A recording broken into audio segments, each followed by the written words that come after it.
दादी जैसा हशरफ, जुबान काटने पर इनाम बैककोट राहुल की घेराबंदी से तमतमाए खड़गे, लिख दी पीएम मोदी को चिट्ठी।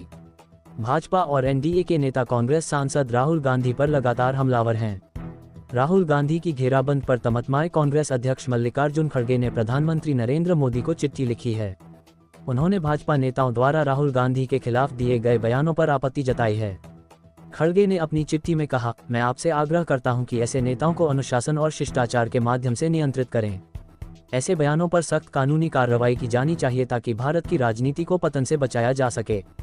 खड़गे ने इस पत्र में भाजपा नेताओं के बयानों को निंदनीय बताया और कहा कि यह न केवल राहुल गांधी बल्कि पूरे विपक्ष के नेताओं के खिलाफ अपमानजनक बयानबाजी है, जो देश की लोकतांत्रिक परंपराओं के खिलाफ है।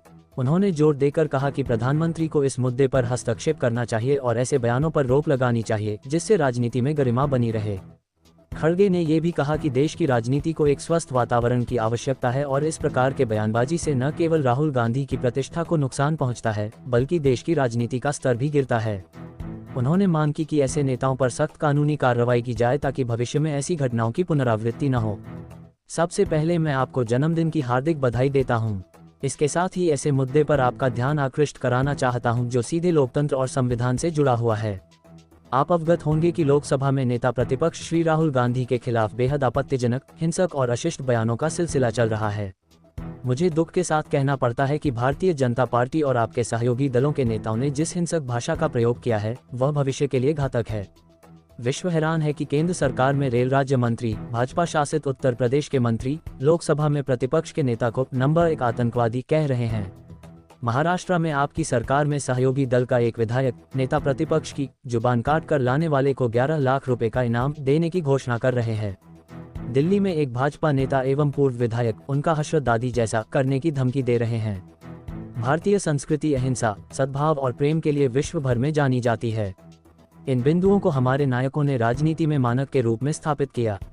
गांधी जी ने अंग्रेजी राज में ही इन मानकों को राजनीति का अहम हिस्सा बना दिया था। आज़ादी के बाद संसदीय परिधि में सत्ता पक्ष और विपक्ष के बीच सम्मानजनक असहमतियों का एक लंबा इतिहास रहा है। इसने भारतीय लोकतंत्र की प्रतिष्ठा को बढ़ाने का काम किया। कांग्रेस के करोड़ों कार्यकर्ता और नेता इस बात को लेकर बहुत उद्वेलित और चिंतित हैं, क्योंकि ऐसी घृणा फैलाने वाली शक्तियों के चलते राष्ट्रपिता महात्मा गांधी, इंदिरा गांधी और राजीव गांधी को शहादत देनी पड़ी है। सत्ताधारी दल का ये राजनीतिक व्यवहार लोकतांत्रिक इतिहास का अशिष्टतम उदाहरण है। मैं आपसे अनुरोध और अपेक्षा करता हूं कि आप कृपया अपने नेताओं पर अनुशासन और मर्यादा का अंकुश लगाएं, उचित आचरण का निर्देश दें। ऐसे बयानों के लिए कड़ी कानूनी कार्रवाई की जानी चाहिए ताकि भारतीय राजनीति को पतनशील बनने से रोका जा सके, कोई अनहोनी न हो। मैं भरोसा करता हूं कि आप इन नेताओं को हिंसक बयानों को तत्काल रोकने के बारे में अपेक्षित कार्यवाही करेंगे। राहुल गांधी ने सोमवार को वर्जीनिया के हर्डन में आयोजित एक कार्यक्रम में कहा कि भारत में मुख्य लड़ाई इस बात की है कि क्या सिखों को उनकी धार्मिक पहचान बनाए रखने की अनुमति मिलेगी, जैसे पगड़ी पहनने, कड़ा पहनने या गुरुद्वारे जाने की स्वतंत्रता। उन्होंने ये भी कहा कि यह लड़ाई केवल सिखों के लिए नहीं बल्कि सभी धर्मों के लोगों के लिए है। इस बयान का खालिस्तानी आतंकी गुरपतवंत सिंह पन्नू ने समर्थन किया है। पन्नू ने सोशल मीडिया पर एक पोस्ट में राहुल गांधी के बयान को न केवल साहसिक और अग्रणी बताया बल्कि इसे 1947 से भारत में सिखों की स्थिति का सच्चा चित्रण भी बताया। पन्नू ने कहा कि गांधी का बयान खालिस्तान की स्थापना के लिए पंजाब के स्वतंत्रता जनमत संग्रह के औचित्य की पुष्टि करता है, जिसे वह और उनका समूह सिक्स फॉर जस्टिस समर्थन करते हैं। एसएफजे पन्नू द्वारा संचालित एक अमेरिका स्थित संगठन है।